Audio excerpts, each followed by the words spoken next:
Hi guys, welcome to the Mindful Homeschooler. I'm so happy to have you here today while I go over my review / flip through / how I use the Brave Writer Arrow guides. We've really been enjoying them in our homeschool. If you're new here, my name's Nicole. I'm a homeschooling mom with 2 kids. I've got a son who's in pre-K and my daughter is in 6th grade. Okay guys, so we have used 2 of the Brave Writer Arrow guides very recently. So I wanted to do this review while everything was fresh in my mind. If you're not familiar with Brave Writer Arrow guides, there's not just arrow guides. They have literature singles for several different age groups. And I wrote it down so I wouldn't forget any. So you have Quill for age 5 to 7, darts are for ages 8 to 10, and then the arrows are 11 to 12. Boomerang is for ages 13 to 14, and Slingshot is ages 15 to 18. Now, I didn't purposely choose arrow because of the age. My daughter is newly 11. I would have been happy to use the dart guides, even though they say ages 8 to 10. I feel like that's just where the book's ages are. However, I will probably be using a dart or so this year for sure. So, and I have heard that the only real difference between the arrow and the dart guides is they do French style dictation in the dart, and that in the arrow, it seems to be just straightforward dictation. Okay.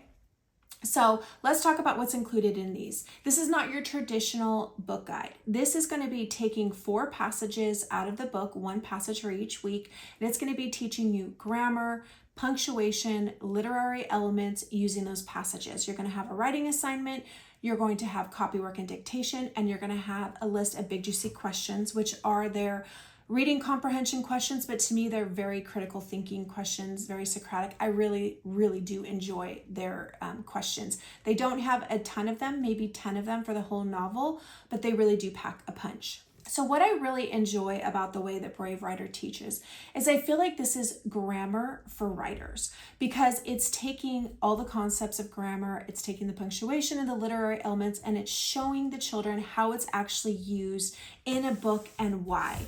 They will go into great detail on why did the author choose this part of speech? Why did this author choose this literary element? How did it bring more light or more clarification to the passage? It just shows the actual usage of everything they're learning. It's not just straight on learning what is a noun, what is a pronoun, what is a preposition, where do you put commas. This shows the why, the application of all those grammar concepts and literary concepts that we learn.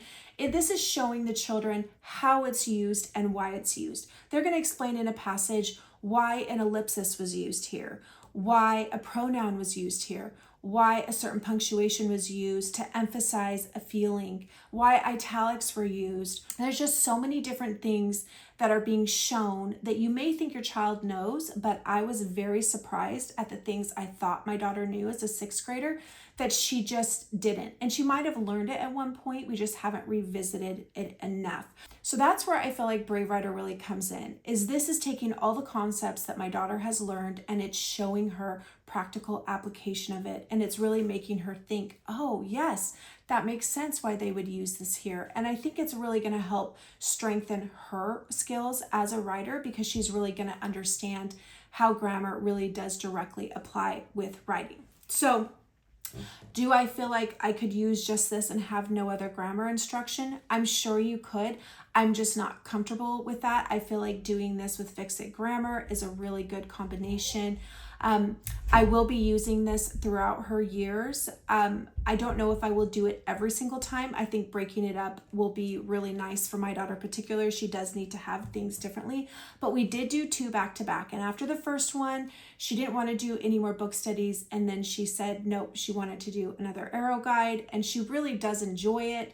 If you watched my 1-month update, she did talk about how she really enjoyed it. So I don't want to kill her love of it though, but I definitely will be bringing this in a few more times at least for the year. It's just such a great way to revisit these concepts, and it's just, I will show you in the flip through some of the things that really stood out to me. And it's dialogue. It's a lot of dialogue. There's not a lot of hands-on except for the highlighting that we do, that we've created. So she'll be highlighting the things within the passage that we're learning. And I feel like that's really helpful. But aside from that and a few assignments that they have in there, it's really just discussion based. And my daughter really learns very, very well. And they set you up for success because you can almost verbatim read a lot of what's in here. It doesn't take as much prep work. You just got to get through one of these guides, and then you will really be able to go back in and be really confident in how to teach these. Okay, there are 2 tips about this that I want to tell you that I learned from the YouTube channel, Raising A to Z. They have been extremely helpful. So one of them is for each of the 4 passages, it's going to tell you what chapter and page it's on. So I have put a flag for every one of those passages so I know how far I need to read before we get to the next week. So the first passage is always usually at the very beginning, and the last passage is always usually at the very end. And you can obviously read further. We have read further because I think the last arrow guide we did in less than 3 weeks. But it just gives me a visual representation of how far to read. And then I use a flag and I keep it up top to keep track of where we are. So I know the flags on the side are the passages and the flag on top is how far we are. Another tip that I learned from her was to take these big juicy questions. See here, there's 9. There's a page number listed. And what I do is I will write the question on a Post-it note, and then I'll take the book and I'll post it on whatever page it's related to. So for example, number 3 on page 42, Hannah says there are 100 reasons for disliking people and not nearly as many for liking them. Why do you suppose she feels this way? Do you agree? So I would write that, and then on page 42, I would stick the sticky note on there. This is really helpful for us in particular because I'm not the only one reading. My daughter loves to read aloud, so I would say it's very 50-50. So when we get to a question, we can just address it right away. Also, we're not always reading during school time, so I don't always have the guide out. A lot of times we're reading during the day, in the evening, so that makes it really easy to get those big juicy questions in because they are really great questions. Okay, another thing that I want to talk about before I flip the camera around and kind of show you the inside is that there will be guidelines, arrow guidelines, dart guidelines, whatever level you are using. Make sure to read those guidelines at least the first time. Maybe it's not necessary to do it after the first time, but this will really help you figure out what is needed and how they are trying to teach these concepts, because it can be quite confusing in the beginning. You'll see from my first unit study, which was Prairie Lotus, the first 3 weeks I marked up like crazy because I wanted to know exactly what to say, when to say it. Then after the first 3 weeks, with the last week of this, and then on our second arrow guide, which is the front desk, I wrote almost nothing in there because it really doesn't take that long for you to get to know the flow, for you to understand how to teach it. I also do a highlighting system with my daughter, and I'll show you when we break into that how we do it. She really enjoys that highlighting system when we're teaching each of these concepts. All right, guys, so now I'm going to flip the camera around. All right, guys, so let's start this flip through. This is, again, a reminder to read through those arrow guidelines at least the first time. Okay, so what I'm going to do is I'm going to start with the Prairie Lotus, since this is the first one that I did. You'll see on the front, it'll tell you the page number of where the literary device is, the writing activity, the big juicy questions, book club party ideas, copywork dictation and passages, and the literary device motif. I actually think I did not mention book club ideas, but that is a big part of this, is it has a lot of ideas for you to do a party after you read the book. Okay, so it will always start with this quick start guide where it'll tell you on the weeks what chapters to read. So because the 4th week is always, the passage is the very end of the book, so you would technically be doing a week after you finish the book, if that makes sense. So you don't have to follow this, but this is nice if you do like to have a guideline.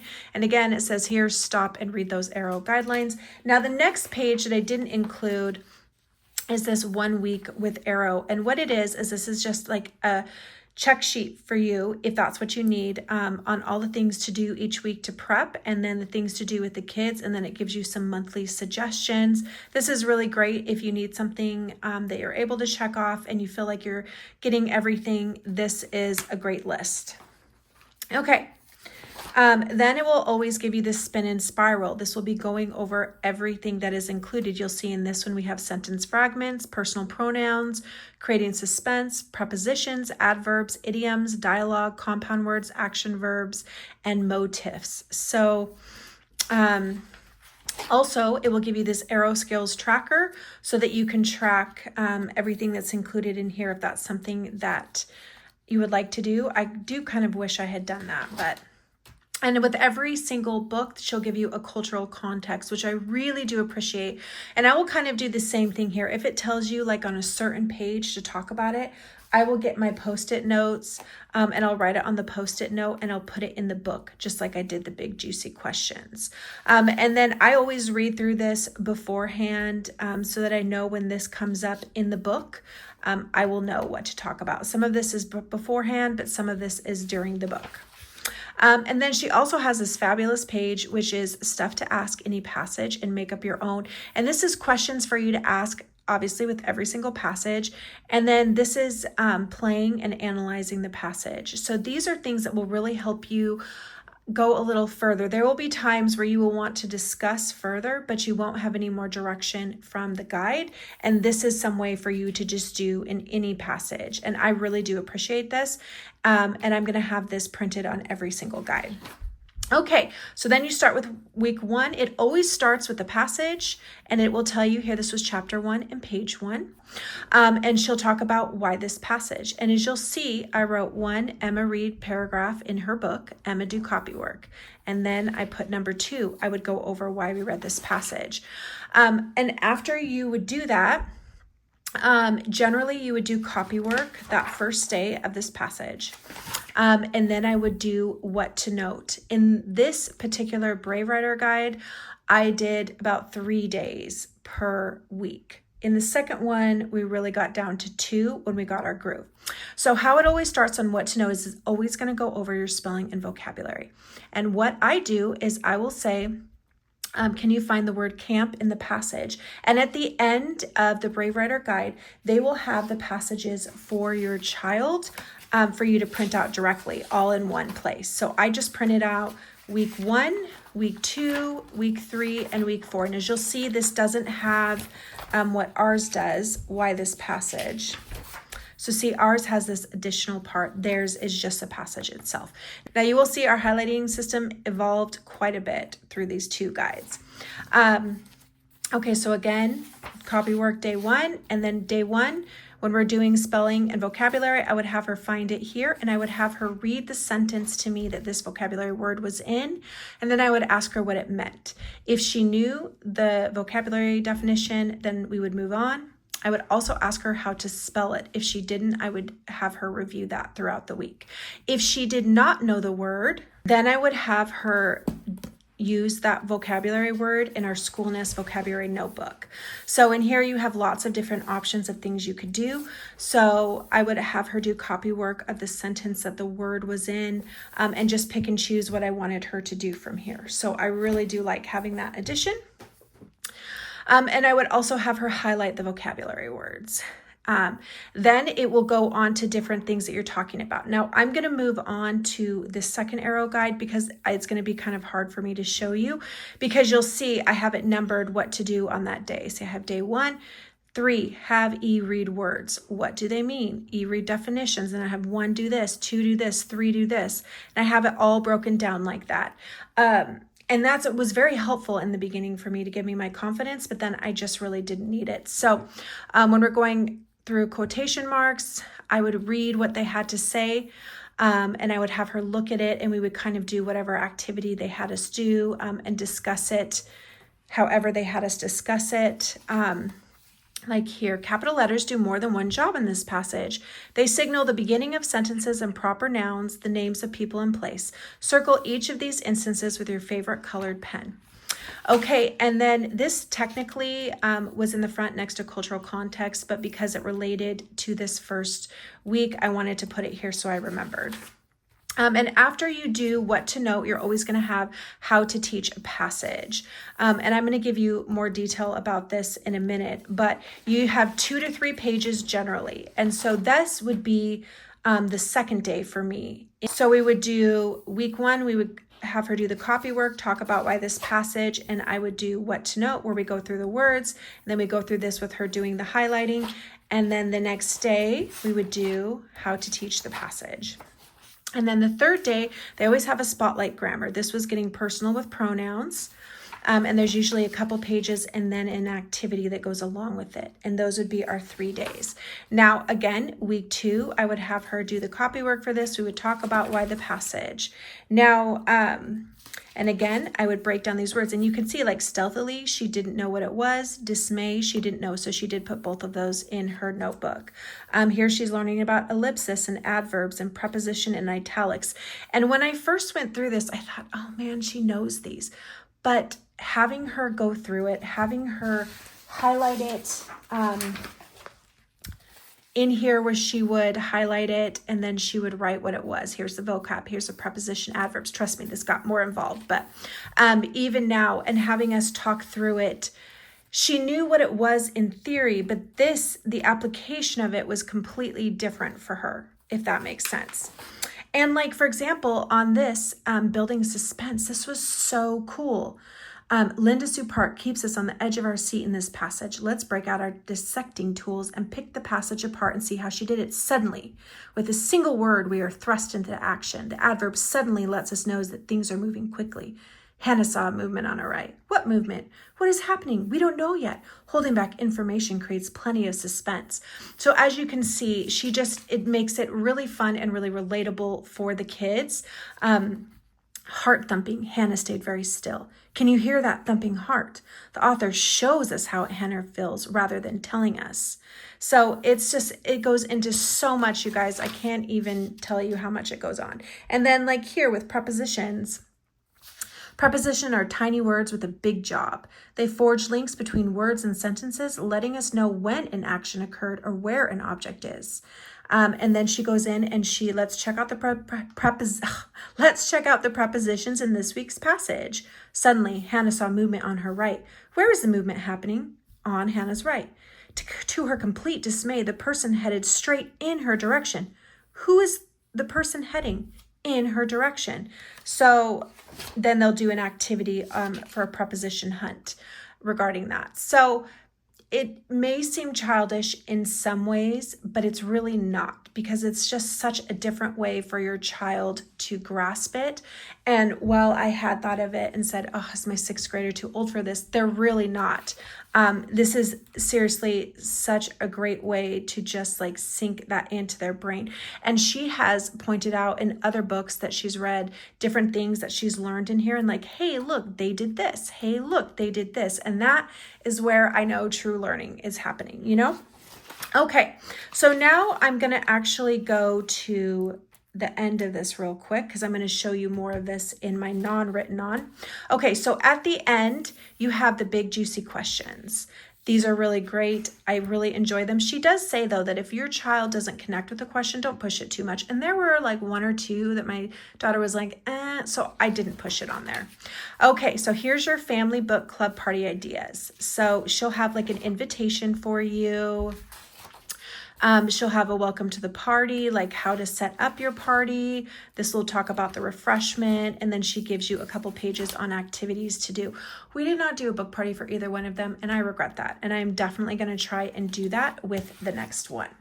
Okay, so let me show you this second one because I didn't write in it and I can show you much better. I'm going to start with week 3.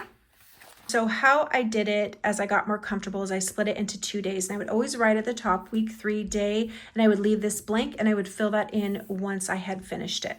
So day 1, we would always do the copy work, why this passage, we would go through the what to note, and I would have her highlight it and mark what it was so that she knew. And you can see she got a little creative because this was in 2 different highlighting segments. And I feel like this really did help cement what we were learning. she would continue the highlighting because for the same day, we would also do how to teach the passage. So that was generally day one, copy work, why we were using this passage, what to note, and how to teach a passage, which is generally 2 or 3 pages. And then on the second day, we would do the spotlight grammar, and we would do the activity along with it. Okay, so for week 4, instead of having a grammar spotlight, you're gonna have your literary device. So again, it's gonna go the same thing. You're gonna have this passage that you're gonna have your daughter do copy work for. You're going to talk about why this passage, in this case, it's a climax. You're gonna do what to note with your highlighting system. In here, it talked about some punctuation and contractions, so she would write those out and from what she found in the passage. And then we would do how to teach the passage on that first day as well. And then the next day, instead of the spotlight grammar, you had the literary device. This is colloquialisms. So we would work on that. And then she would also have aphorisms. I probably butchered that. And then you would have your one writing activity for the novel on that last day. So I really feel like the weeks are all set up very similar, with your copy work the first day, why the passage, the what to note, how to teach this passage, and then going on to your second day, either being the spotlight grammar or the literary device, and you're always doing an activity with that one. I always do the copy work the first day and the dictation the second day, and that just seems to work out really well. I'm not quite sure what our next guide will be from Brave Writer, but I know for sure that we're going to be doing at least a few of them. All right, guys, I hope that was helpful. If you guys have any questions, please let me know in the comments. If not, I'll see you in my next video. Bye.